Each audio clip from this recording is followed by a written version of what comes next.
कह सकता हूं कि जो फाइनल स्टैंडर्ड है लव का, वो हम देखते हैं कि परमेश्वर ने हमसे कितना प्रेम किया, और वही परमेश्वर अब आपको और मुझे आज्ञा देते हैं कि हम क्या करें, हम आपस में प्रेम रखें। लेकिन हमारा प्रेम आपस में नहीं हो पाता, उसके पीछे कई कारण हैं, और 2-3 कारणों पर हम आज मनन कर लेंगे। कारण बहुत हैं, लेकिन 1-2 कारणों पर हम मनन कर लेंगे। जो सबसे बड़ा कारण मैं अनुभव करता हूं वो कहीं ना कहीं प्राइड है। ये प्राइड स्पिरिचुअल भी हो सकता है, ये प्राइड सोशल भी हो सकता है, ये प्राइड आपके मेंटल लेवल का भी हो सकता है, आपके फाइनेंशियल लेवल का भी हो सकता है। घमंड जो है वो हमें आपस में एक दूसरे से प्रेम करने से रोक देता है। स्वार्थ जो है वो हमें आपस में, प्रभु क्या चाहता है? प्रभु चाहता है कि आप आपस में प्रेम रखें।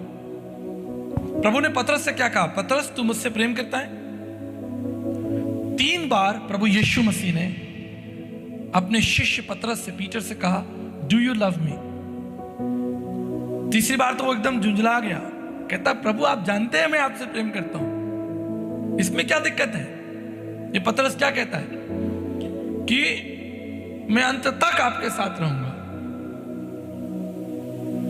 तो प्रभु ने इससे मुंह से उगलवा लिया, कन्फर्स करा लिया। कहता मुंह से निकली हुई बात जो है वो कोई मन में सोच रहा था, लेकिन मुंह से बुलवाया प्रभु ने, डू यू लव मी? और 3 बार बुलवा कर परमेश्वर ने उसको एक बड़ी चुनौती दे दी।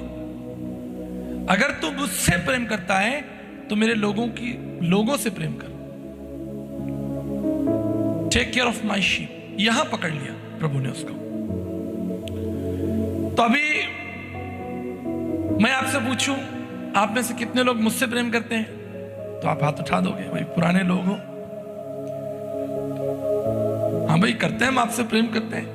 लेकिन अगर मैं आपके ऊपर छोड़ूं कि आप आपस में एक दूसरे से कितना प्रेम करते हो, आप पकड़े जाओगे। बहुत आसान है मुझसे प्रेम करना, क्योंकि मैं आपका पास्टर हूं, मैं आपका धर्म गुरु हूं, मैं आपको 20 साल से परमेश्वर के राज्य में बढ़ा रहा हूं। मैं जाता हूं, बड़ी बड़ी सभाएं होती है, 20-20, 25-25 हजार, 1-1 लाख लोग आते हैं।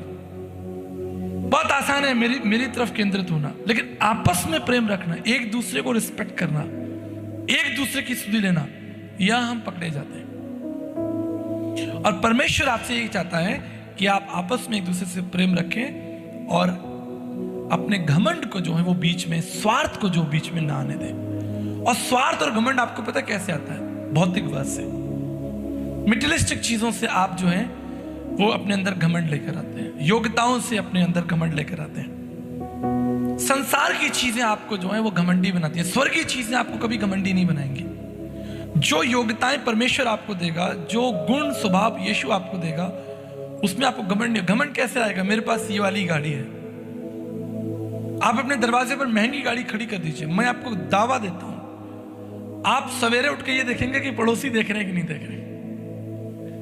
मैं प्रभु के मंच पे खड़ा हूं, गारंटी देता हूं, अगर आपके घर के आगे BMW खड़ी है तो आपको एक खुशी तो है कि आपने BMW खरीद लिया, ऑडी खरीद ली है, लेकिन जो दूसरी महत्वपूर्ण प्रतिक्रिया होगी वो क्या होगी कि कौन देख रहा है कि नहीं देख रहा है। अभी तक पता नहीं पड़ोसियों को पता चल गया कि नहीं पता चल गया, उनको पता चल जाए। भौतिकवाद जो है वो आपके अंदर घमंड लेकर आता है, स्वार्थ बना देता है, आपको स्वार्थी बना देता है। 2 बातें हमेशा याद रखें, 2 बातें हमेशा याद रखें। पहली बात, व्यवस्था विवरण उसका 10 अध्याय और उसके 14 पद में लिखा है। बाइबल कहती है, सुनो मैं नहीं कह रहा हूं, बाइबल कहती है, व्यवस्था विवरण उसका 10 अध्याय 14 पद में लिखा है, सुन, स्वर्ग और सबसे ऊंचा स्वर्ग और जो कुछ उसमें है वो सब यहोवा परमेश्वर का है। Everything in space in heaven belongs to God. अब आप अपने आप को बहुत स्मार्ट समझते हैं, योग्य समझते हैं, आप सोचते हैं आप पैसे वाले हैं, आप इस पृथ्वी पर रहते हैं, बड़ा नाम है आपका, बड़ा काम है। कभी यूनिवर्स पर स्टडी कीजिएगा, ब्रह्मांड पर स्टडी कीजिएगा, आपको समझ में आएगा आप क्या हैं। कितने बड़े बड़े प्लैनेट्स, गैलेक्सीज, ओहो। जब मैं कभी कॉस्मोलॉजी पढ़ने बैठता हूं तो मेरा तो सर ही चकरा जाता है। हम बहुत छोटे से ग्रह पर रहते हैं, एक छोटी सी दुनिया में रहते हैं। पृथ्वी एक बहुत छोटा सा ग्रह है, इसलिए जो परमेश्वर का दास है वो आपको क्या सिखा रहा है? व्यवस्था विरोध में सुन, स्वर्ग और जो कुछ स्वर्ग में है, जो कुछ स्पेस में है, ठीक है। कैंक्री 55E का नाम सुना है? कैंक्री 50 मैंने कई बार प्रचार किया है। ये एक प्लैनेट है। आप में से कोई है किसी ने हीरे की अंगूठी पहन रखी हो? चलो देखा तो होगा। पंकज जी ने तो पहन रखी होगी, मुझे पता है। अरे पंकज जी, आप ना पहने हीरे की अंगूठी, ऐसा कैसे हो सकता है? तो हम कितना हीरा खरीदते हैं, छोटा सा हीरा खरीद लेते हैं, अंगूठी में लगा लेते हैं, कुछ पहन लेते हैं, खुश हो जाते हैं, हमारे पास हीरे हैं सब। सो यूनिवर्स में एक प्लैनेट है जिसका नाम है कैंक्री 55E। इस प्लैनेट की दो विशेषताएं हैं। पहली विशेषता यह है कि ये प्लैनेट जो है वो पृथ्वी से दुगना है, डबल साइज ऑफ अर्थ। और इसकी दूसरी विशेषता यह है कि पूरा प्लैनेट ही हीरे का है और ये परमेश्वर का है। परमेश्वर का दास लिखता कहता है कि सुन, स्वर्ग और जो कुछ उसमें है वो सब, सारे प्लैनेट्स जो हैं वो परमेश्वर के हैं। स्पेस ऑब्जर्वेशनल साइंस के अकॉर्डिंग तो केवल अभी हम 4% यूनिवर्स को जान पाए। 4% यूनिवर्स जो है वो थोड़ा विजिबल है, जहां तक साइंटिस्ट पहुंचे हैं। हाँ ठीक है, ये प्लैनेट है, ये 96% तो अभी पूरा स्पेस कभी इंसान पहुंच ही नहीं पाएगा। और अगर कभी पहुंच भी गया तो भी वचन क्या कहता है? सब परमेश्वर का है। पहली बात हमेशा याद रखिएगा। दूसरी बात, भजन संहिता 24:1 में बहुत अच्छी बात लिखी है, पृथ्वी और जो कुछ उसमें है वो सब यहोवा परमेश्वर का ही है। ठीक है। अब मान लीजिए आप बैंक गए, बैंक में हमारी बहन एक्सिस बैंक में, अब आप बैंक में गए, अपने खाते में आपने पैसे निकाले 20,000 रुपए, और बैंक मैनेजर कहे जी मैं नहीं देता आपको, तो आप क्या कहोगे? भैया मेरे पैसे हैं, कैसे नहीं दोगे आप? मैंने ही जमा किए। आप तो सिर्फ मैनेजर हो, स्टूवर्ड हो, आप यहाँ काम करते हैं आप, पर पैसे तो मेरे, मैंने ही जमा किए थे। तो आप अपने पैसे को क्लेम कर सकते हो because it belongs to you. Bank manager आपको रोक नहीं सकता। अगर वो लीगल मनी है आपका तो वो आपका राइट है। ठीक इसी तरह इस संसार में जो कुछ है वो किसका है? तो फिर आप क्यों घमंड कर रहे हैं? फिर आपके अंदर प्राइड क्यों है? फिर आप किस चीज को लेकर दूसरों को दिखावा करें? मैं आपको बताना चाहता हूं आज घमंड के और स्वार्थ के नुकसान भी आपको बताऊंगा। बहुत से लोग घमंड और स्वार्थ में मर गए, आज इस संसार में नहीं है। They are not in this world. अपने समय से पहले मर के चले गए, घमंड की वजह से, स्वार्थ की वजह से। वो एक लंबा जीवन, एक मजबूत जीवन, एक अच्छा जीवन जी सकते थे अगर उनके जीवन में शांति होती, परमेश्वर का भय होता तो वो जीते। लेकिन घमंड और स्वार्थ की वजह से तो बड़ी बड़ी युद्ध हो गए इतिहास के अंदर। दुनिया में जितने लोग अपनी उम्र से नहीं मरे, उससे ज्यादा लोग जो है वो युद्ध में मर गए। और युद्ध किस बात का था? घमंड का था, प्राइड था, चीजों को बढ़ाने का, सत्ताओं को बढ़ाने का। और वो खो गए इस भवसागर में। हम देखेंगे कुछ महत्वपूर्ण पदों को देखेंगे। अगर दानियल की पुस्तक निकालें, दानियल की पुस्तक उसका 4था अध्याय और 30 पद को देखें जरा।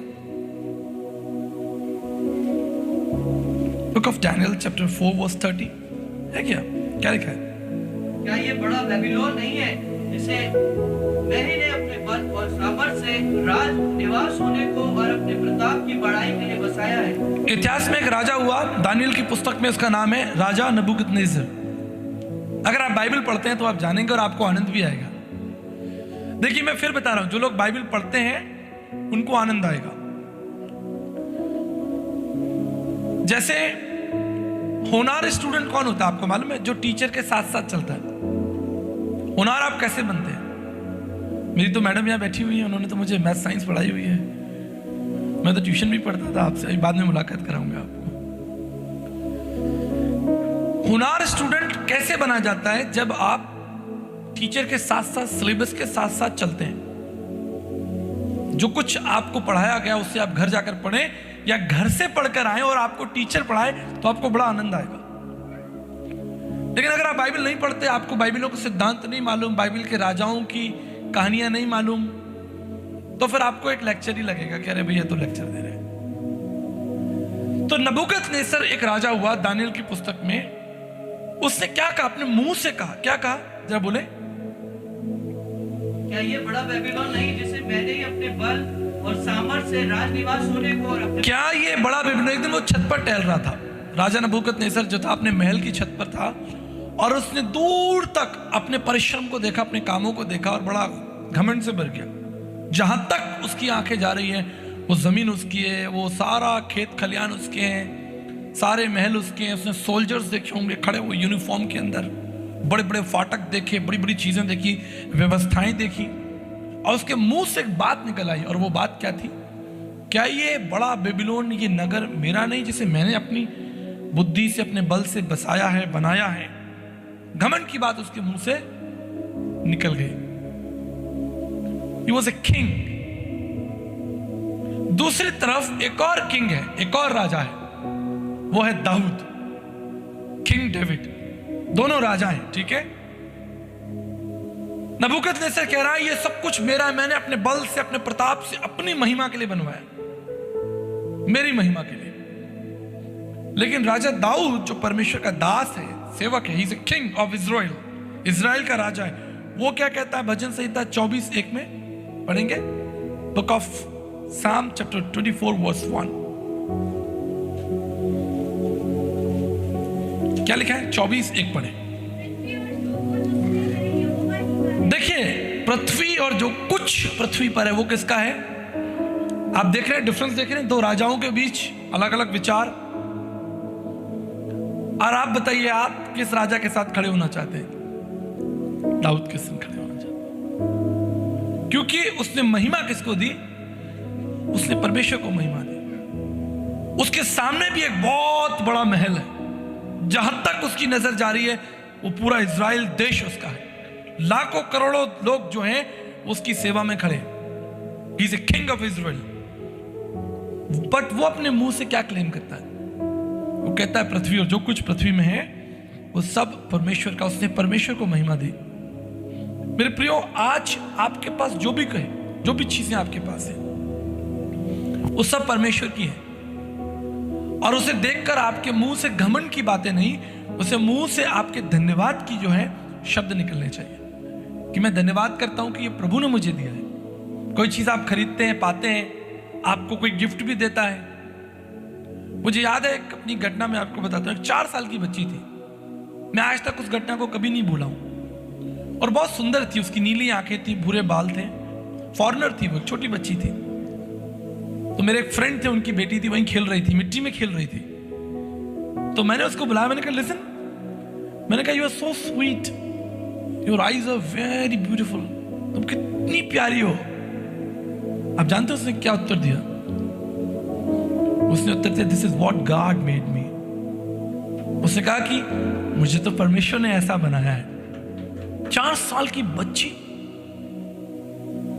आपसे कोई कहता आप बहुत अच्छे लग रहे हो, हाँ जी हाँ जी हाँ जी, आपको नई गाड़ी मिल गई, जी बिल्कुल। Do you give glory and honour to God for what you have? क्या आप परमेश्वर को महिमा देना चाहेंगे जो कुछ आपके जीवन में है? कोई भी योग्यता, कोई भी पद आपको मिला है, भौतिक चीज मिली है आपको, कोई मटेरियलिस्टिक चीज मिली, कोई पद सम्मान मिला है, नाम मिला आपको, आपका प्रमोशन हुआ है, आप किसको ऑनर देना चाहेंगे? जो व्यक्ति परमेश्वर को ऑनर देगा उसका नाम स्मरण रखा जाएगा। आज हम नबूकदनेस्सर के बारे में क्या जानते हैं? बस एक राजा था, घमंडी राजा था। परमेश्वर ने उसे 7 साल जो है वो घास खिलाई। 7 साल बैल के समान, वो बैल के समान घास चल रहा था और ऊपर से ओस टपकती थी, वो देखता था। जब उसका समय पूरा हो गया तब उसे बुद्धि आई, तब वो दोबारा खड़ा हुआ और उसने कहा कि दानियल का परमेश्वर जो होगा वो मेरा परमेश्वर होगा। इसलिए परमेश्वर का वचन जो है वो हमें क्या सिखाता है? नीति वचन 11:2 पढ़ें और उसके बाद याकूब 4:6 निकालेंगे। पहले नीति वचन 11:2 पढ़ें। अभिमान जो है ना, याद रखिएगा, थैंक यू सो मच, जब अभिमान आप करेंगे तैयार रहिए अपमान के लिए। जब आप अभिमान कर रहे हैं तो तैयार हो जाइए कि अपमान जो है वो आपके पीछे पीछे आएगा। जैसे मैं एक एग्जांपल देता हूं ना, आप सूखी मछली का टुकड़ा, एक ड्राई फिश ले लीजिए, सूखी मछली, और उसे जेब में रख के आप वैशाली नगर बाजार में घूमे, एक बिल्ली आपको ढूंढ लेगी, ये कहीं से तो खुशबू आ रही है, और वो बिल्ली आपके पीछे आएगी। If you have a dry fish in a pocket, a cat will follow you. ठीक इसी तरह अगर आप अभिमान कर रहे हैं तो निश्चित जानिए कि अपमान आपके पीछे पीछे आएगा, और जब अपमान आएगा तो वो अपमान आपके जीवन में विनाश लेकर आएगा। इसलिए हाँ, एक और पद देख लेंगे, याकूब 4:6 निकाला आपने? हाँ, मैं तो और भी अनुग्रह देता है, इस कारण यह लिखा है, परमेश्वर अभिमानियों का विरोध करता है पर दीनों पर अनुग्रह करता है। देखिए कितना सुंदर वचन है। देखिए, आप परमेश्वर से लड़कर जीत तो सकते नहीं, जीत सकते हैं। इतिहास में बड़े बड़े लोग हुए जिन्होंने परमेश्वर का विरोध किया, लेकिन कोई नहीं जीत सका। वो सर्वज्ञानी प्रतापी परमेश्वर जिसके कह देने से, मुख्य वचन से पूरी पृथ्वी जो है, पूरा यूनिवर्स जो है बन गया, आप उससे जीत नहीं सकते।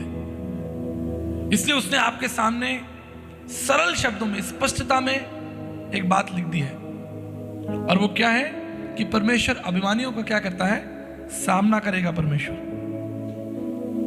इससे किसी भी प्रकार के अभिमान को अपने जीवन में ना आने दें। अपनी सुंदरता को लेकर, अपनी योग्यताओं को लेकर, अपनी प्रतिभाओं को लेकर, कोई भी योग्यता प्रभु ने आपको दी है उसके आगे नतमस्तक रहें। आपको मालूम है साउल के विषय में, साउल और दाऊद के युद्ध के बारे में एक बड़ी घटना मैं आपको बताता हूं। कई बार क्या होता है,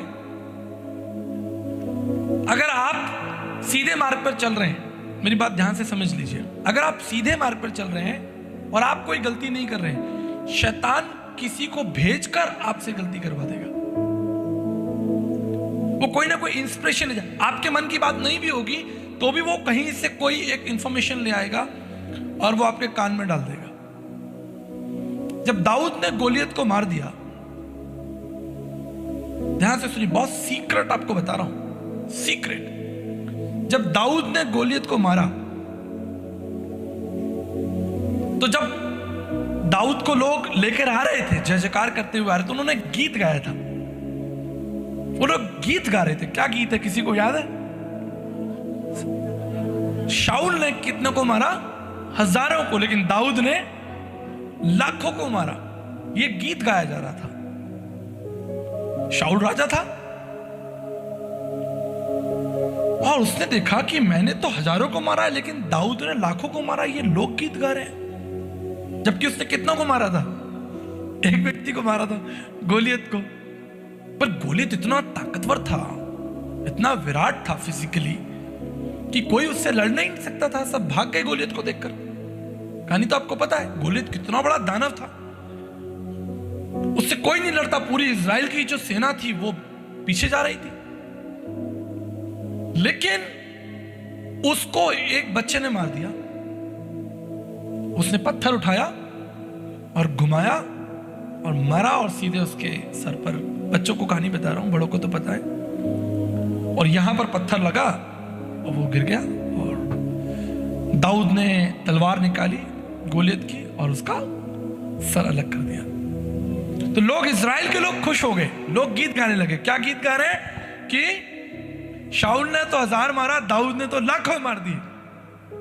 बस प्राइड आ गया, गुस्सा आ गया शाऊल को, और वहां उसके मन में एक जलन जो है वो हो गई। मैं आपको इसलिए बता रहा हूं क्योंकि आप प्रत्येक दिन हजारों लोगों से मिलते हैं। हर समय आप कलीसिया में नहीं बैठे रहते। कलीसिया में आप आते हैं, नेतृत्व पाते हैं, शक्ति ऊर्जा पाते हैं। असली इस्तेमाल तो इसका बाजार में होगा, दुनिया में होगा, और वहां आपके पड़ोसी की तारीफ हो रही है। आप बैठे हैं, ये व्यक्ति बहुत होनहार है, अरे यार उसको देखो, और आप देख रहे हैं कि मेरा बॉस किसके बारे में बात कर रहा है। अरे यार वो व्यक्ति बहुत कामयाब है, आप देख रहे हैं कि आपके ऑफिस में किसी के लिए ताली बज रही है और आप देख रहे हैं मेरे लिए नहीं बज रही, उसके लिए बज रही है, आपके मन में एक ईर्ष्या आ गई, एक कंपटीशन आ गया, एक गुस्सा आ गया उस व्यक्ति के प्रति, और वहीं से जो विनाश जो है वो शुरू होगा। ऐसे समय में आपको क्या करना चाहिए? अगर किसी और की तारीफ हो रही है तो आपको शाऊल के समान गुस्सा करने की जरूरत नहीं है। आप उसकी योग्यता के लिए, उसकी उन्नति के लिए परमेश्वर का धन्यवाद करें, और अगर आप एक सच्चे विश्वासी और मसीह हैं तो जाइए और उसके कंधे पर हाथ रखिए और उसे अभिषेक दीजिए, उसे प्रार्थना कीजिए, उसकी प्रशंसा कीजिए, कहिए कि आपने बहुत अच्छा काम किया है, प्रभु आपको आशीष दे। मैं आपके लिए निश्चित प्रार्थना करूंगा, बजाय इसके कि आप उससे कंपटीशन करें या अपने मन में उसके प्रति जलन रख लें, क्योंकि ऐसा अगर आप करेंगे तो आप बीमार हो जाएंगे, ना केवल मानसिक रूप से लेकिन शारीरिक रूप से भी आप बीमार होना शुरू हो जाएंगे, आपका डाउनफॉल शुरू हो जाएगा, याद रखिएगा। आपको मालूम है अय्यूब के बारे में एक बहुत अच्छी बात जो मुझे लगती है, अय्यूब एक धनवान व्यक्ति था लेकिन उसमें कोई घमंड नहीं था। मिडिल ईस्ट का उस समय सबसे रिच पर्सन था। आज कोई व्यक्ति धनवान हो, बलवान हो, ज्ञानवान हो और वो नम्र और दीन हो, ये कॉम्बिनेशन दिखता नहीं है। आप चले जाइए तमाम नेताओं के पास चले जाइए, अभिनेताओं के पास चले जाइए, ऐसे लोगों के पास चले जाइए जो योग्यताओं से भरे हो, जिनकी फोटोएं छप रही हैं अखबारों में, जिनकी जय जयकार हो रही है, प्रशंसा हो रही है, जिनका मान सम्मान बढ़ रहा है। जितना उनका मान सम्मान बढ़ रहा है, जितनी उनको ऊंचा उठाया जा रहा है, उतना उनके अंदर एक एंगर जो है, समझ रहे हैं आप, डिफरेंट काइंड ऑफ एंगर। अभी इन दिनों एक बड़ा ट्रेंड चल गया, मैं कलीसिया को समझाना चाहता हूं। अभी इस समय एक अजीब सी स्पिरिट देश में काम कर रही है, भारत देश में विशेष रूप से। आपने देखा है डॉली चाय वाला? देखा नहीं देखा? बड़ा पाव गर्ल देखी आपने? तो ये 2-4 लोग फेमस हो गए, कोई बड़ा पाव बना रहा है भाग भाग कर, कोई चाय बना रहा है ऐसे उछाल उछाल कर, काइंड ऑफ। अब इसे देख के बहुत से लोग जो हैं वो इंस्पायर हो रहे हैं। तो वो एक बार में कोई 30 समोसे बना रहा है, कोई उछाल उछाल के बना रहा है, कोई डोसा बना रहा है, कोई लेट लेट के कुछ कर रहा है, कोई धूप में खड़ा है, कोई गन्ने का जूस उछाल रहा है और वापस उसको वो आ नहीं रहा, वापस नीचे गिर रहा है। वो कामयाब नहीं है वो, लेकिन उसे देखकर उसके मन में एक जलन है, उसके मन में देखकर एक कंपटीशन आ गया कि अगर वो ऐसा कर सकता है तो मैं भी ऐसा कुछ करके देश में, दुनिया में अपना नाम। आप जरूर कीजिए अगर वो आपकी योग्यता है और अगर वो आपका एक मार्ग है जिसको आप अपना चाहते हैं, करिए। लेकिन किसी को देखकर जलन अपने मन में पैदा कर लेना कि ये कर रहा अच्छा तो मैं भी ऐसा शुरू कर दूं। बहुत से ऐसे शॉप शुरू हो गए, दुकानें शुरू हो गई ये देखकर कि ये कर सकता है तो मैं भी कर सकता हूं। फिर वो दुकानें बंद हो गई क्योंकि वो दुकानों वालों में उनका कोई दर्शन नहीं था, उनके पास कोई विजन नहीं था। बहुत से बिजनेस शुरू हुए, बंद हो गए क्योंकि वो बिजनेस प्रतिस्पर्धा में, कंपटीशन में शुरू किए गए, उसके पीछे कोई लक्ष्य, कोई दर्शन नहीं था। ये मसीह लोगों को नहीं करना चाहिए। मसीह लोगों को इन सब चीजों से पीछे रहना चाहिए। आप जरूर काम कीजिए, नौकरी कीजिए, कोई योग्यता प्रभु ने आपको दी है, कीजिए, उसे बढ़ाइए, शांति से बढ़ाइए, बजाय इसके कि आपको मालूम है, मैं एक व्यक्ति से बात कर रहा था जो ट्रैफिक में सीनियर ऑफिसर हैं। तो उन लोगों की ट्रेनिंग्स होती है, जो ट्रैफिक ऑफिसर्स होते हैं, पुलिस ऑफिसर्स होते हैं, उनकी एक ट्रेनिंग होती है। उस ट्रेनिंग में मुझे उन्होंने बताया कि हमारे 50% जो एक्सीडेंट होते हैं उसके पीछे कारण जो होती है वो रेस होती है, दौड़। जो हाईवे पर या जगहों पर जो एक व्यक्ति तेजी से गाड़ी चला रहा है तो दूसरा उससे आगे निकलना चाहता है, हाईवे पे दौड़ होती है और फिर एक्सीडेंट हो जाता है। कंपटीशन जो है वो आपको विनाश की तरफ ले जा सकता है अगर आप उसका एक सही हिस्सा नहीं है। और ये तब आता है जब आप जलन रखते हैं, जब आप ईर्ष्या रखते हैं, आप क्रोध रखते हैं, आप आगे निकल जाना चाहते हैं, आप किसी को दिखाने के लिए कोई काम करें। मत कीजिए, मत कीजिए। अगर कोई व्यक्ति रस्सी पे चल रहा है और वो आपका दर्शन नहीं है तो आप उसे दिखाने के लिए रस्सी पे मत चलिए, आपकी कमर टूट जाएगी। बल्कि प्रार्थना कीजिए, परमेश्वर से मांगिए कि परमेश्वर आपने मुझे कौन सी योग्यताएं दी हैं। ठीक है, तो मैं आपको जल्दी से कुछ महत्वपूर्ण बातें बताकर आगे ले जाना चाहता हूं। जब आपके अंदर प्राइड आएगा, स्वार्थ आएगा आपके अंदर, तो आपके अंदर क्या क्या चेंजेस होंगे सुन लीजिए। What changes you may have. पहली बात, आपको परमेश्वर और परमेश्वर का वचन अच्छा नहीं लगेगा, आप सुनना बंद कर देंगे।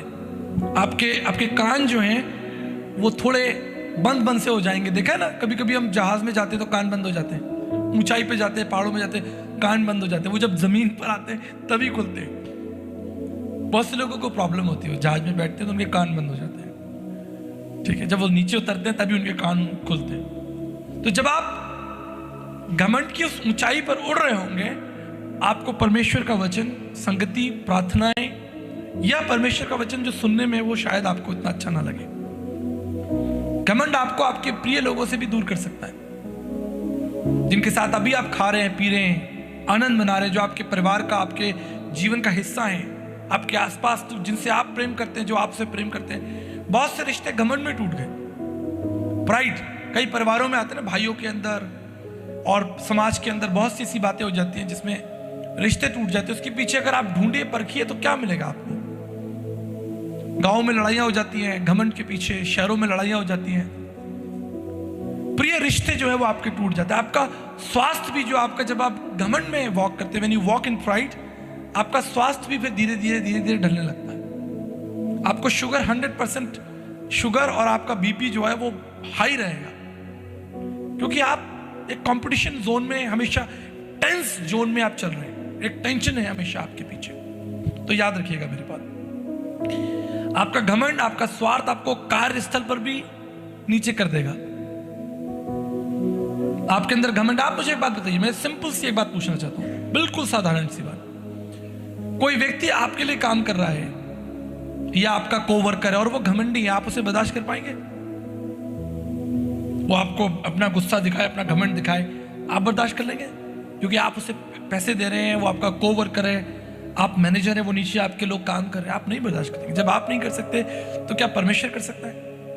क्या और लोग बर्दाश्त कर सकते हैं? इससे घमंड जो है उसको बिल्कुल खत्म कर दीजिए, क्योंकि घमंड आपकी जो गति है उसको वो क्षति पहुंचा के ही रहेगा, आपकी गति को नष्ट कर देगा। जहां आप आगे बढ़ रहे थे, लोग आपको वेलकम कर रहे थे, आपकी नम्रता के लिए, आपकी मिठास के लिए, आपकी भाषा के लिए।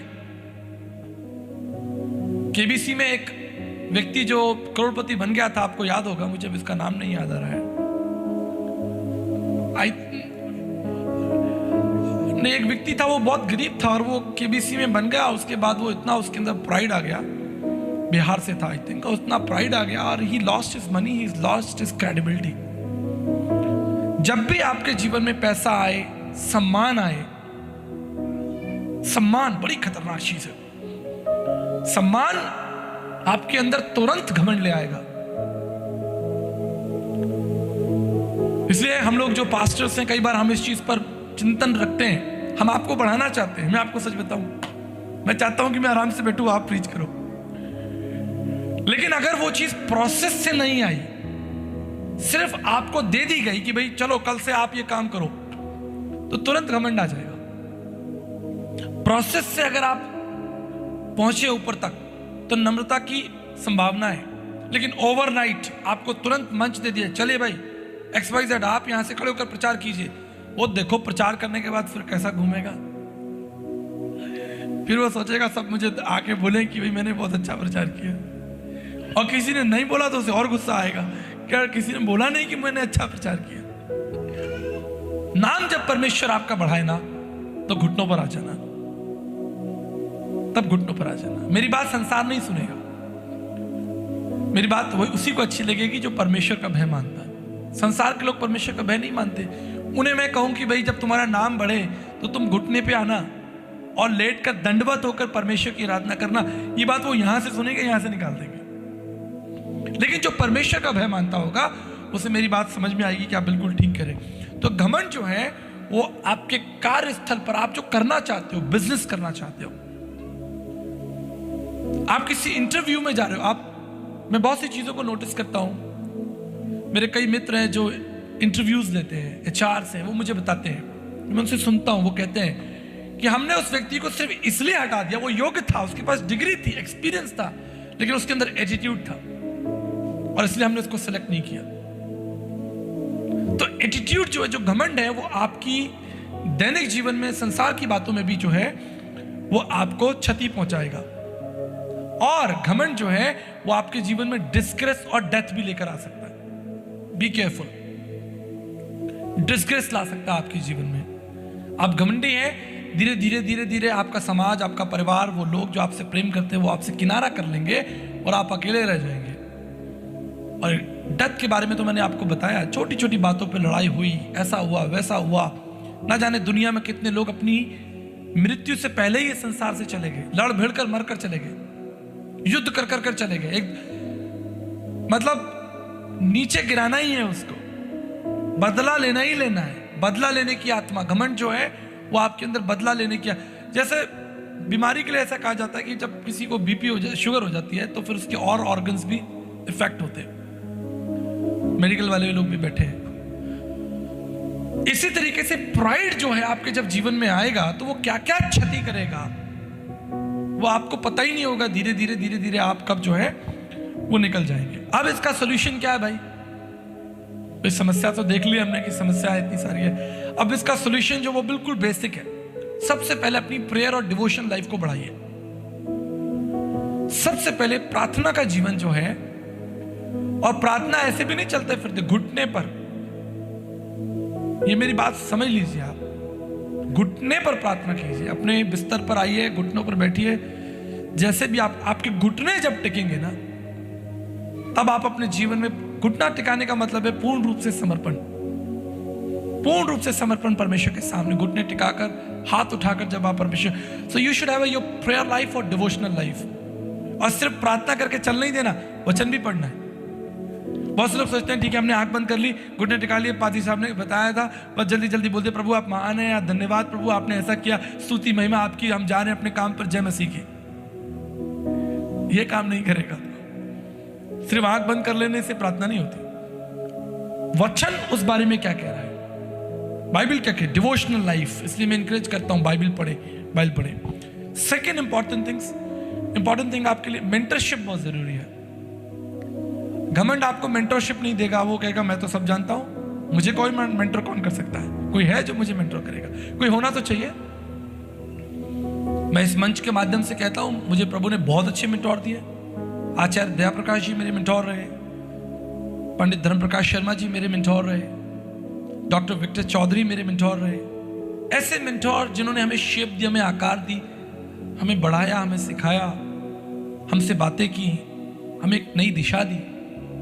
आपके जीवन में एक मेंटोर होना बहुत जरूरी है, जिससे आप अपनी बातें कह सकें, अपनी बातों को। आप सोचे कि मैं तो चुपचाप रहूंगा, अंदर ही अंदर सब करता रहूंगा, किसी को पता नहीं चलेगा, आप फंस जाएंगे। एक दिन आप बड़े किसी मार्ग में जाकर उलझ जाएंगे, फिर निकल नहीं पाएंगे, क्योंकि आपने किसी से सलाह नहीं ली। बाइबल कहती है बुद्धिमानों की संगति में बैठ तो तू भी बुद्धिमान हो जाएगा। अपने बड़ों से, बच्चों के लिए तो आपके सबसे अच्छे मेंटोर आपके माता पिता है। ये संदेश केवल बड़े लोगों के लिए नहीं है, छोटे बच्चों के लिए। सबसे जीवन में कोई भी बात हो, सबसे पहले अपने माता पिता को बता दें।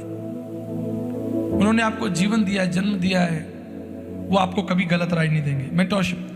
Third important thing, fellowship. कई लोग सोचते हैं कि हमें कलीसिया जाने की क्या जरूरत है, हम घर में ही बैठे हैं आराम से, बुद्धिमान है।